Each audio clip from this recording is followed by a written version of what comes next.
જાન્યુઆરીથી CNG PNG સસ્તા થશે। પેટ્રોલિયમ અને નેચરલ ગેસ નિયામક બોર્ડે ટેરિફમાં કર્યો ઘટાડો। પ્રતિ યુનિટ ₹3 સુધી ઘટશે।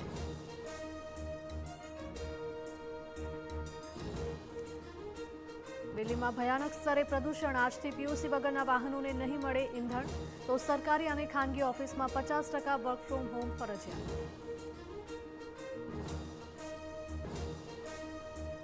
સરકાર ટેકાના ભાવે તુવેરની ખરીદી કરશે। 22 ડિસેમ્બરથી 21 જાન્યુઆરી સુધી કરાવી શકાશે નોંધણી।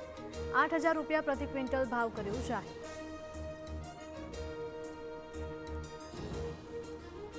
હિંમતનગરમાં હુડાના અમલીકરણનો નિર્ણય હાલ સ્થગિત। ગ્રામજનોને કોઈ તકલીફ ન પડે તે માટે તાત્કાલિક નિર્ણય કરાયો સ્થગિત।